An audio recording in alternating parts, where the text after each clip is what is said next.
Mesdames et messieurs, bonsoir et bienvenue à cette nouvelle édition d'Afrique Le Monde. Ce soir, nous allons principalement nous intéresser à la sortie du président de la République, son Excellence Patrice Talon, sur la chaîne française LCI, où il a eu l'occasion d'aborder quelques sujets d'intérêt, on va dire, internationaux. Nous allons rapidement revenir sur quelques séquences ou quelques pans de cette interview avec Joël Ataï-Gedegbe, expert en gouvernance. Bonsoir.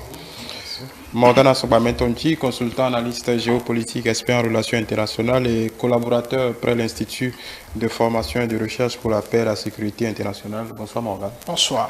Voilà, Mzat Abdoulaye, par la force des choses, n'est pas disponible aujourd'hui. Nous espérons qu'il n'a rien eu de grave. Alors, le timing de cette interview, quelle appréciation en faites-vous avant d'entrer dans le vif du sujet, eu égard à la concomitance, ou du moins, le président français a achevé une tournée en Afrique centrale, en tout cas quelques jours après avoir, disons, décliné quelque peu la nouvelle politique africaine de la France.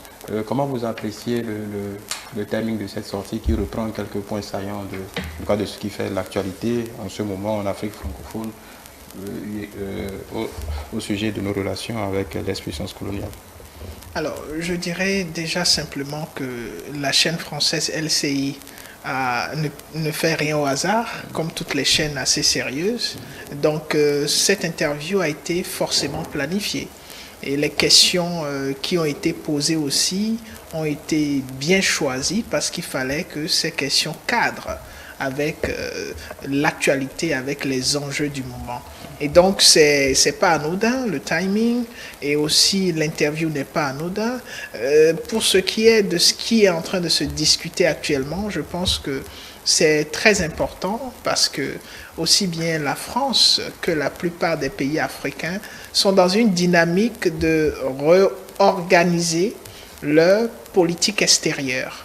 Réorganiser leur politique extérieure parce que le monde entier est en train de subir une redéfinition et redimensionnalisation, si le mot peut être utilisé, de la géopolitique et de la géostratégie. Les intérêts sont en train de bouger et aussi il y a des ressources très importantes et nécessaires qui deviennent aujourd'hui des enjeux pour la survie des différents accords, des différentes coopérations qui existent entre l'Afrique et la France d'une part, et entre les pays africains et les autres pays qui constituent aussi les acteurs majeurs de la scène internationale, à savoir la Chine et la Russie, qui, à eux deux, constituent des adversaires sur l'aspect de zone d'influence pour la France et les États-Unis. Et donc la France aujourd'hui est dans une politique assez compréhensible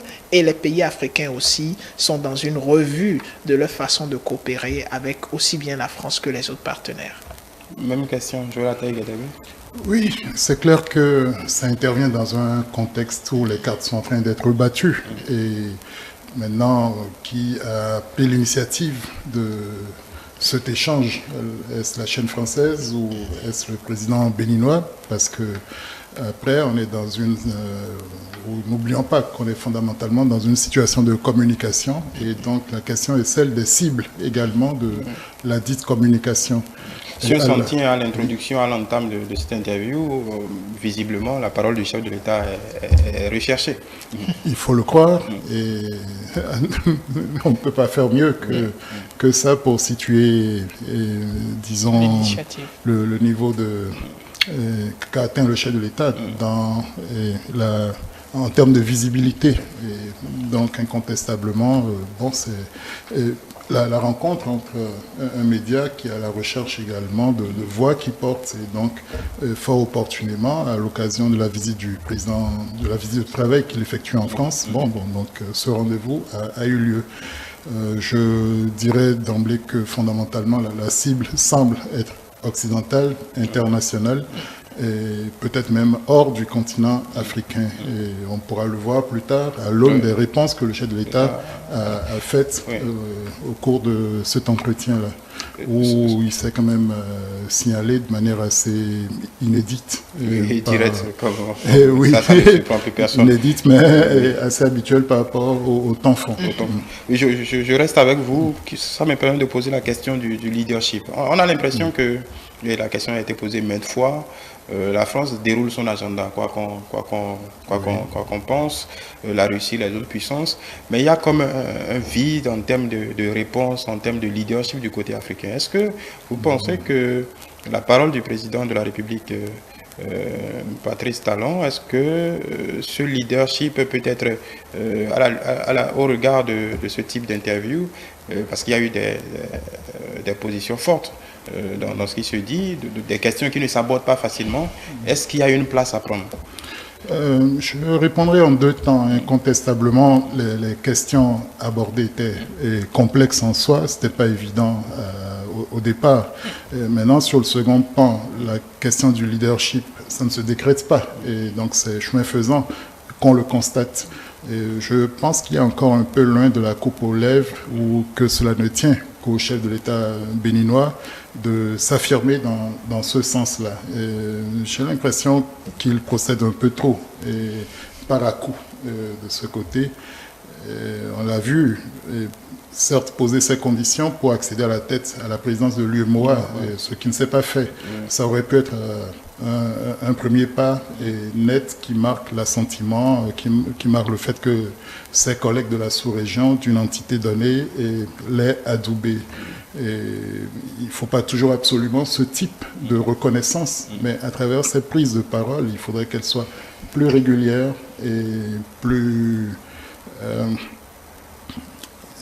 en tout cas plus à propos, et pour dessiner naturellement maintenant ce leadership, le rendre de fait incontournable. Et peut-être qu'il tisse sa toile, et il a sa manière de se poser sur la scène internationale. Il y a eu par le passé quelques autres prises de parole saillantes sur la question de la dette, voire même du CFA Dakar notamment. Vous voyez, Dakar c'est déjà un peu loin. Bon, donc il faudrait plus de continuité, de constance pour signaler manifestement le souci du chef de l'État de marquer la scène internationale de son empreinte.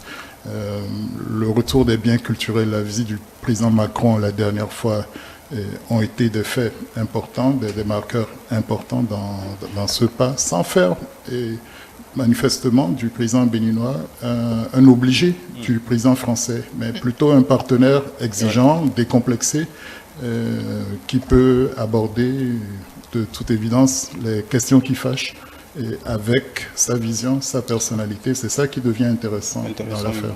Justement, par rapport à cette relation entre la France et les pays d'Afrique francophone, le président de la République a vite évacué cette question. Il a dit Inès Tinso qui avait trop de fantasmes autour de cette relation franco-africaine et qu'il doit y avoir une certaine pédagogie, je suppose, des dirigeants pour quelque peu, disons, trier le vrai du faux. Oui, je pense que ce qu'a dit le président béninois est ce que pense un ensemble de leaders, mais qui ne le disent pas forcément. Oui, d'où la perception de cette possibilité de leadership dont vous parlez. On peut dire qu'il dit quelque chose que plusieurs pensent. Et il faut dire que cette chose qu'il dit, il le pratique aussi. Lorsqu'on regarde, comme l'a dit mon confrère, la façon décomplexée avec laquelle, lors de la conférence de presse, lorsque le président Macron était ici, il a abordé des questions qui pourraient être considérées comme des questions assez fâcheuses dans sa façon de voir et a précisé le type de coopération qui était attendu. Sur le plan de la sécurité, il a été très clair. Il a dit que ce qu'il espérait ou ce qui est attendu de la France, c'est une coopération sur le plan de l'armement et sur le plan du renseignement. En aucun instant, il était question de la façon traditionnelle de voir les choses qui impliquait une présence française sur le terrain. Et pour aller plus loin, cette nécessité de faire la part des choses est assez compréhensible lorsqu'on se retrouve à un poste de leadership. Et c'est un appel. Il ne s'agit pas simplement de décider de rompre des relations avec un État ou un autre, mais il s'agit de voir les conséquences de cette rupture d'abord sur la vie des citoyens, sur le cours de la vie des citoyens, et ces conséquences non seulement à court terme, mais aussi à long terme, ce qui semble échapper à un ensemble de comportements vis-à-vis de la France qu'on pourrait observer dans certains contextes. Et donc, cette déclaration ou cette façon de répondre qui vise à mettre en relief la nécessité de faire la part des choses dans les relations étatiques, parce que là, il ne s'agit pas de l'individu, mais de l'État et de l'intérêt de toute la nation. Je pense que c'est quelque chose d'assez positif et qui pourrait être assez bien de la part des autres leaders dont ils semblent prendre le leadership. Cette même question. Je rebondirai sur les derniers propos de Morgan Metonji pour me demander si, au fond, le président béninois prend réellement le leadership de ses collègues. C'est beaucoup plus peut-être le constat qu'il est de plus en plus en phase avec les opinions publiques africaines et avec une frange importante de la jeunesse. Oui, d'accord. Lorsqu'on disait que c'est des choses que beaucoup pensent. Oui, mais d'accord, mais dans le même temps, il fait une césure directe entre ce que... Voilà, ceux qui occupent les absolument, il détonne de ce côté-là. Écoutez, il y a beaucoup de choses qui se racontent, mais qui ne correspondent à aucune réalité. Non, tout à fait, il faut en prendre acte. Ce n'est pas un appel aussi pour ses collègues, parce que sur ces questions-là, beaucoup se taisent. Oui, ils sont forcément taiseux. Il a plutôt... Il s'est reconnu dans la réaction à chaud du président Tshisekedi c'est au cours des conférences de presse que les incidents naissent bizarrement avec le président Macron. Donc il n'a pas hésité de ce point de vue-là à se ranger du côté du président Tshisekedi lorsqu'il parlait de dire la vérité, de parler franchement à ses amis. S'il l'a fait vis-à-vis de la France, il n'a pas semblé le faire à propos du conflit entre la RDC et le Rwanda, dont le Bénin s'apprête à recevoir le chef de l'État, dont on dit qu'il est très proche également du nôtre. Est-ce que c'était le journaliste qui devait le relancer sur cela ou pas, ou bien s'est-il gardé malicieusement d'aller plus loin dans le fait de dire à chacun son fait? Ça, c'est les regrets qu'on peut concevoir de cette sortie. Et tout comme parlant de Wagner, même... Oui, justement, sur cette question, oui. Allez-y. Bon. On en a constaté un jeu d'équilibriste assez délicat. C'est-à-dire très délicat. Pour la Russie. La Russie est un allié, disons, de longue date. Dont il ne s'est pas défaussé, et c'est à son mérite. C'était pas évident. Il assume cette alliance. Dans le même temps, il déplore, en tout cas, l'agression d'un État, d'un autre État, et donc demande, puisque le Bénin a voté cette résolution de l'ONU demandant expressément que la Russie se retire d'Ukraine. Donc, on a l'impression qu'il ménage tous les partenaires. C'est-à-dire oui, qu'il ménage. Pour l'instant, c'est sa marque de fabrique à ce niveau dans les relations étatiques. Donc, qu'il n'est pas encore de plein pied dans le rôle de leader. Sinon, il pourrait se permettre manifestement d'aller un peu plus loin. Et donc, est-ce que c'est une ruse de Sioux? Enfin, est-ce que ça va être sa marque de fabrique sur la scène internationale? Attendons de voir quand il va avancer davantage le bout du nez dans les affaires internationales. Et c'est pas non plus sans retour de bâton. Et donc, il faut savoir où on va, jusqu'où on peut aller.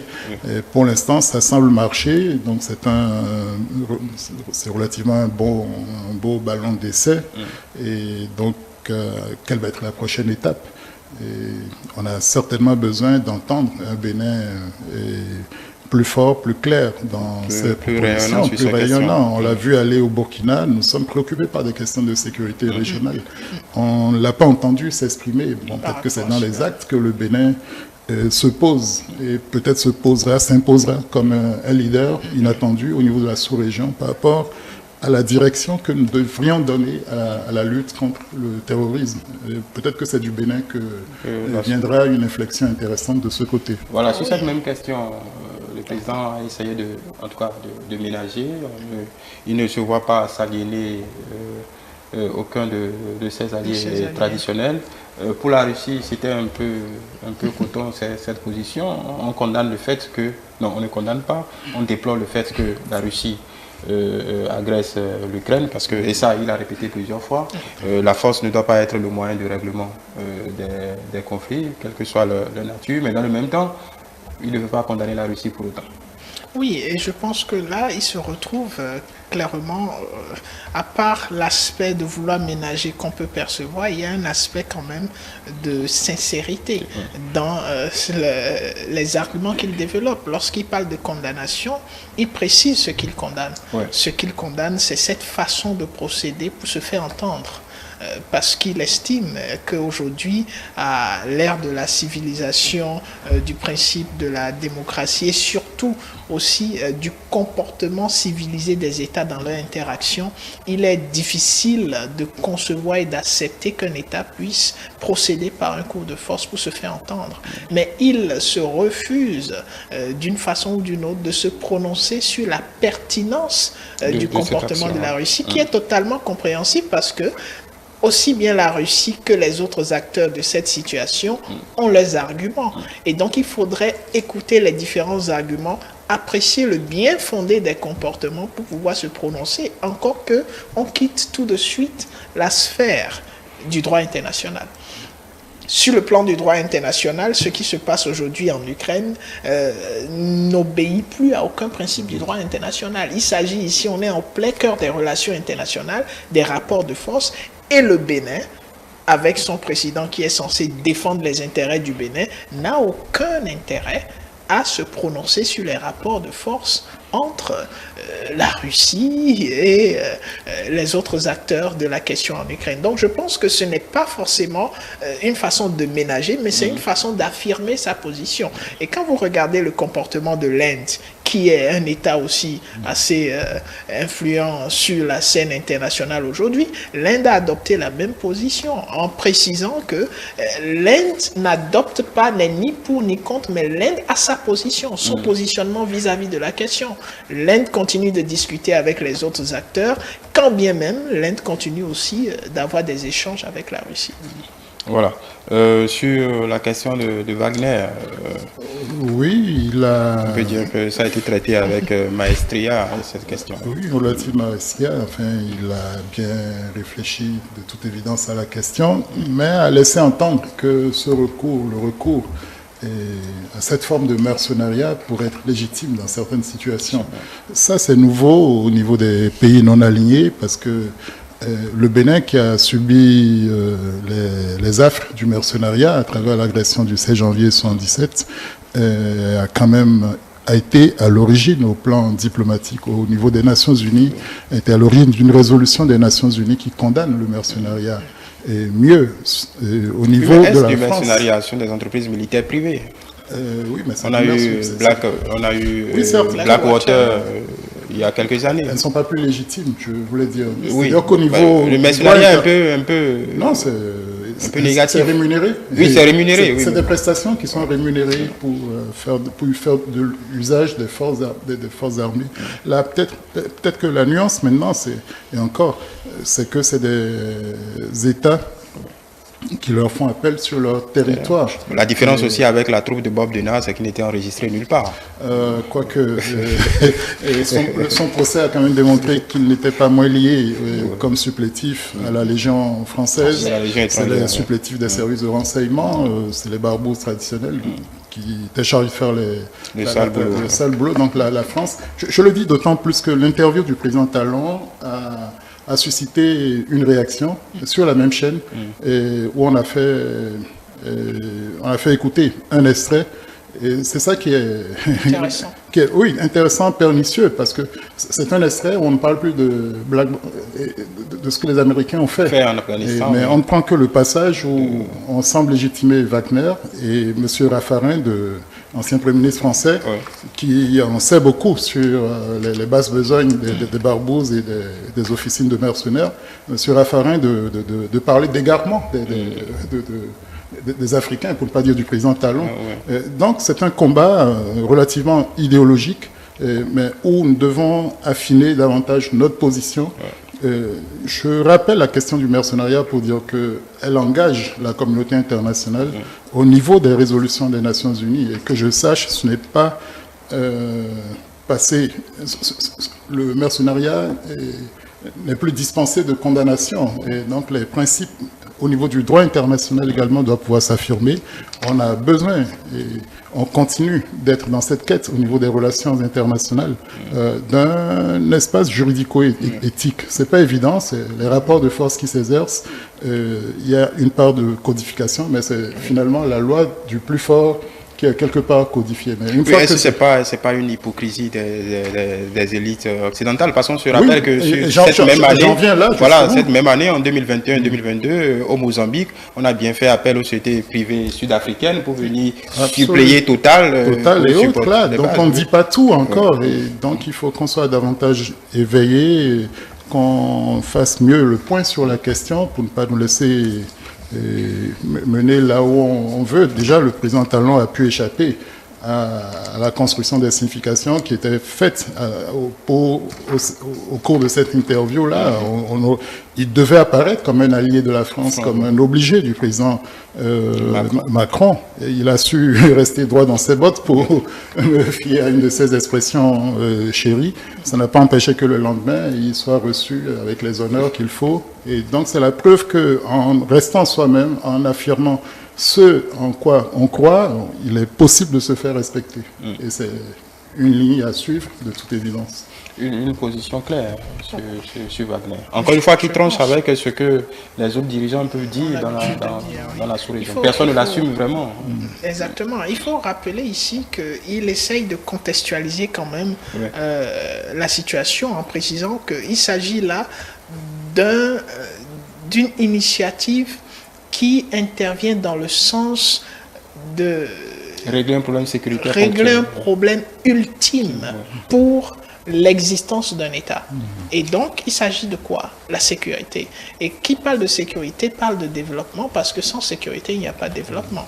Maintenant, il met la situation dans un contexte où toutes les autres, ou pour ne pas dire la majorité des autres méthodes, pour aboutir à un environnement plus sécurisé, semble avoir échoué. Est-ce qu'il serait judicieux d'empêcher un État, dans toute sa splendeur, de faire recours à une méthode qui est légale, même si elle n'est pas légitime? Parce que quand on parle de légalité ou de légalisation de la méthode, ce sont des structures enregistrées et qui s'inscrivent dans une dynamique d'entrepreneuriat qui existe un peu partout dans ces pays. Que ce soit en France, on a des sociétés militaires privées, que ce soit aux États-Unis, il y en a. Et ces sociétés ont un carnet d'adresses et même de l'expérience professionnelle pour pouvoir prendre des marchés. Et donc, il inscrit la probable recours à Wagner dans ce cadre-là, parce que ce serait pas le Mali le premier État, si d'aventure c'était avéré, qui fait recours à une société militaire privée. Les États-Unis l'ont fait, la France l'a fait, et donc il ne fait que dire que ce qui est en train de se passer ou qu'on critique n'est rien d'autre que ce qui s'est déjà fait. Donc si on veut rester dans cette logique étatique, on comprend la position du président et le comportement d'un certain nombre d'acteurs internationaux. Maintenant, si on veut rester dans la logique du droit international, du fait que cela ne sied pas à la société, il y a des exactions par-ci, on pourrait apporter des critiques. Mais lorsque vous vous retrouvez dans une position de leader et que vous avez un intérêt capital qui est la sécurité de votre territoire, dans quel sens il faut pencher? Je pense que la décision revient à chaque leader qui sait exactement ce qui est bon pour son État. Oui, en voulant même parler des exactions, c'est un sujet sérieux. On se rappelle ici on se rappelle de la prison d'Abu Ghraib avec les supplétifs de Blackwater et consorts. Donc voilà. Sur cette question encore? Non, je m'inscris dans la même visée. J'ajouterai simplement que les Africains ont aller de manière de plus en plus décomplexée. Justement, est-ce que le climat du moment est propice Est-ce que... Oui, beaucoup l'avaient dit au moment du conflit russe, il faut faire avancer nos billes, on a des atouts qu'il faut pouvoir mettre dans la balance. Exactement. Et pour tirer nous aussi notre épingle du jeu. Et avant même cela, et de manière locale, sur un produit de très grande consommation, le blé, malheureusement, nous continuons de manquer de vision stratégique parce que je ne vois pas les pas qui sont posés. Je regrette que même jusque chez moi, le gouvernement subventionne l'importation du blé. Donc là, il y a encore des progrès que nous devrions faire dans la manière de nous affirmer. Et moins nous dépendrons de ça, peut-être que mieux nous aurions les coudées franches pour affirmer, revendiquer d'autres choses. Vous souhaitez qu'on trouve des produits de substitution?